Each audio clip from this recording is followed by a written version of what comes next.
Hello, welcome to Hebrews 1 Ministries. Today has been an awesome day because I got to finish a great book, one of the best Christian books I've ever read in my life, and that's Jesus Among Secular Gods by Ravi, Zacharias and Vitale. So they both co-authored the book. And now I get to do a review on it. Just my quick thoughts, no spoilers as always, because I don't want to spoil this book for you. You need to go pick it up. It was that good. I loved every page. So Ravi came out with a book, I think it was in 2000, called Jesus Among Other Gods, where he compares the God of Christianity to the God of Islam, Hinduism, and Buddhism. I'm about a quarter way through that book, but I found out this book came out, I had to have it, and instead of tackling gods from other religions, it compares the God of Christianity to secular gods. When interviewed, Ravi and Vince said that this was a pressing issue.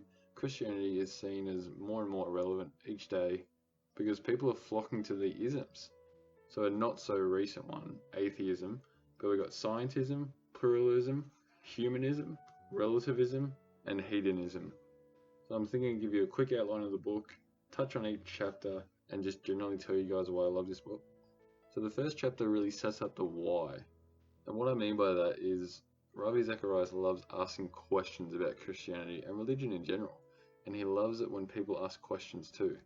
Because if people's questions are left unanswered, then they just flee from the church. They don't stay because nobody's taking their questions seriously, or they're made to feel guilty because they doubt, and there's no space for doubt in some churches. And that's true. If nobody is going to take your questions seriously, then why should you believe it to be true? It seems like they're hiding something. So I love that Ravi and Vince and his whole ministry is just about answering people's questions seriously. He would go and do a preaching on a university campus, and then he'll just have Q&A for like an hour. It's crazy. So many YouTube videos of him just answering questions. I love it. So he goes through all the isms. He sets up what they're claiming to do, what they're claiming to be, and how they're claiming to be superior than Christianity. I'll just give you a quick run through of each chapter, tell you what I liked, and we'll start with atheism. So this isn't a new ism, as I said before. It's fairly old, but it's being reinvented, and it actually underpins a lot of the other isms. And he talks about how it's being popularized by people like Sam Harris, Christopher Hitchens, Richard Dawkins, and he says that they're all really smart dudes, which they are. They're all much smarter than me. But Ravi touches on an interesting topic, that not all people reject Christianity just for intellectual means. Yes, there might be people out there who have looked into the evidence and they don't think it's convincing. Intellectually speaking, they don't believe Christianity to be compelling, or at least convincing enough that they would want to become a Christian. Now that's the intellectual side of things. Interestingly, more often than not, it's actually the spiritual or the moral side of things that drive people away from Christianity. So in plain language, their hearts are hard against God. It's not that they don't believe God exists. It's that if they were to seek out God, then they may not like what they would find because it would require something of them. And they're actually onto something. True Christian living is not just an hour and a half on a Sunday morning if you can be bothered to drag yourself out of bed that early. No, you give God everything. You apologize for every sin you've ever committed in your life. You get God's Holy Spirit living within you, and you get a new life, completely transformed, out with the old, in with the new. It means that you die to your old self and you take up your new self. Does a complete transformation of life sound easy? No way. I can tell you from personal experience that it is one of the most difficult things that you can ever do. Does that mean you shouldn't do it? Of course not. You know what else is difficult?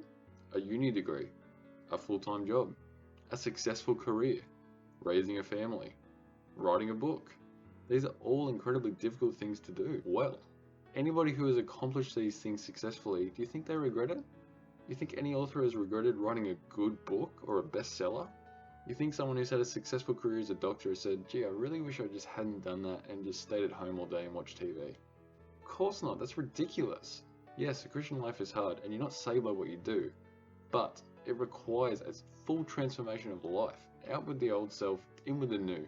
You die to sin and live for righteousness. That's what Jesus requires. So if somebody says, oh, I'm not a Christian because, I can't see God and, is there really a God? Yeah, that's a good question, but that's not the reason you're not a Christian, most likely. So atheism is set up as the bedrock of the isms in this book, and from that flows scientism, the idea or the ideology that science can prove everything. All we need is science because we don't need God. I love science. Seriously, there is nothing wrong with science, with what it is. It explains things that we can see with repeatable and testable measures. That's a beautiful thing because then we can see how God made the universe. We can see how things are in place and how certain things work together that we never could have before. So science is a beautiful invention. But does it disprove God? Surely not. How could it? How can it disprove something that you can't see? As I said, science by definition tests what it can see. So the claim that there is no God because we can't see him and science can't test God, you're talking about an eternal, omnipotent, omnipresent, omniscient, eternal spirit who is above all and through all and made all. And you think just because God doesn't fit into your test tube that God couldn't possibly exist? It's flawed logic. It is. So this chapter just puts science in its place. Very important, very interesting. As I said, I love it. But it's not God. It's not the be all and end all because it doesn't know everything and it can never prove or know everything. The next chapter, Pluralism, looks at all views are equally valid, your truth and my truth. And we see how this logically falls apart because two truths can't be true, especially two truths that contradict each other. And the example that comes to mind is when people say, all religions are basically the same. They're fundamentally the same, but superficially different. And the quote that's usually pulled up to support this is, I love one another, love your enemies. Had that pulled up in a uni class once, and it was, all religions are basically the same. Look, they all kind of say the same thing. And from the Bible, it was Matthew 6, love your enemies. And I thought, really? If you're going to do that, let's do it right. Because if religions are fundamentally the same, they all need to have the same core teachings, and they do not. Take, for example, a red shirt. Somebody says it's red. Another person says, no, it's clearly blue. They can't both be right. It has to be one. In the next chapter, Ravi looks at humanism. And he actually says something interesting that the first humanists were actually Christians because the altruistic value comes from Jesus. It comes from his works of helping the poor, healing the sick, feeding the hungry, caring for the widowed, and ultimately saving us who were spiritually dead. Jesus didn't come to make bad people good. He came to make dead people live. And this was more a history on humanism, how did it develop over the centuries, how is it basically atheism in disguise, and how it's closely linked to the next chapter, relativism. Ravi really goes to town on this. He's very thorough. And if I could sum it up, it's that there's no reason to be good or nice or kind to people if there's no God. Because there's no solid reason to. You can if you want to, but there's no ought, there's no should, there's no compulsion. Even if you didn't, it would make the same difference. It wouldn't matter either way, it's just your personal preference. But if there's a God who made people in his image, who carry the image of the living God, well then that's a solid reason to be nice to people, to be kind to people.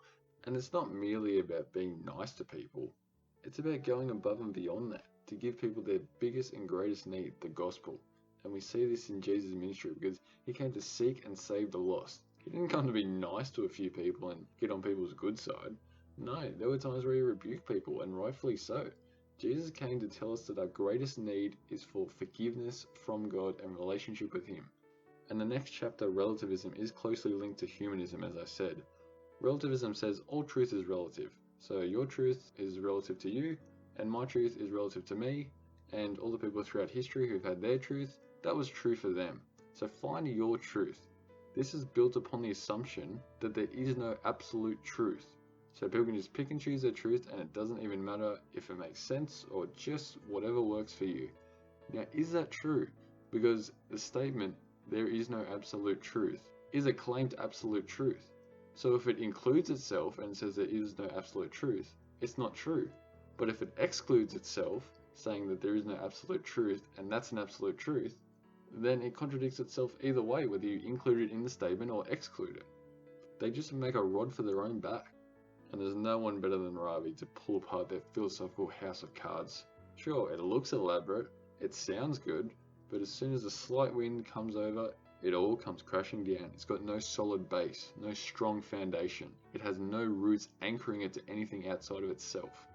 In the next chapter, Vince Vitale talks about hedonism, which is the avoidance of all pain and the pursuit of all pleasure.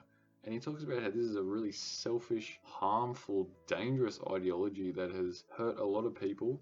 It's left a lot of people feeling damaged, broken, unsatisfied, and unfulfilled.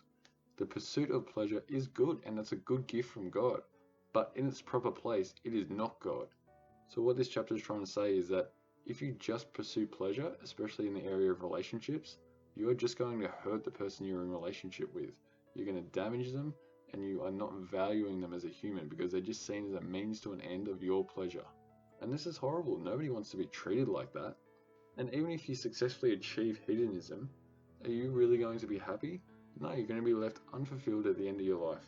And you're going to have left a trail of brokenness and despair and destruction in your path. So even if you get what you want, it's going to be at the cost of other people's happiness. So hedonism doesn't work for everyone. And not everyone has the opportunity for hedonism because it's usually only in the West where people have money that they're even able to pursue a life of hedonism. So it can't work for everybody. The basic idea is that all these things are not bad in and of themselves, except for maybe atheism, pluralism. But when you make them your God, when they are what you are pursuing most in life and it is your sole ideology, then that's when it starts to get damaging and dangerous. So in a sense, as I said, science is not bad. Humanism, nobody would disagree with altruism. There's nothing wrong with relativism, except in the pursuit of truth. In other contexts and areas, relative is fine. For example, your language is relative to where you were born and when you were born in history, and that's fine. And not hedonism as such, but the pursuit of pleasure is not a bad thing because pleasure is a gift from God. When you enjoy a good movie or you read a good book like this one, that's pleasurable, and we enjoy those things and they're gifts from God. But it's when you put them as God, that is when your whole hierarchy of ideology is turned upside down and God is not in his proper place. You've placed something else above God, and it's ultimately going to leave you empty and unfulfilled because the greatest need of any person is God. Was I fulfilled before I had God? No way. Life was dull and boring and I took everything for granted. And now that I have God, I live a full, rich, fulfilling life that even if it ended today, would not even be a problem because I know that I have an eternal relationship with the eternal creator. And that is what life is all about. And that is what John talks about in chapter 10 when he says, live life to the fullest. You will have life and life to the full, Jesus says. And that is what he's talking about. When you find God, you will be fulfilled in him, with a relationship with him. And the last chapter is incredible. It talks about love the truth. So that truth is a person. Jesus. Jesus is God. God, therefore, is truth. And what else is God? God is love. So therefore, truth is love, and love is truth. I don't want to give too much away. That's the basic gist of the chapter. There's a lot of intricate wordplay, which I love. But it's basically saying God is truth. So therefore, any question ever asked is a question about God because God is truth. Anything true about reality is grounded in God so that you can know that the truth loves you. The truth about anything loves you because it's actually alive. It's not dead like any of these isms. The truth of these isms can't love you even if they were true. It's God who came with grace and truth who loves you. So you can love the truth with confidence that the truth loves you back. This was a phenomenal last chapter. My favorite chapter of the book. It was incredible. The whole book is awesome. Do yourself a favor, please pick up this book. I think it's about $15 on Book Depository. I'll link it below. I'm telling you, I've never read a book like it. Absolutely phenomenal writing. I loved it, every page, so informative.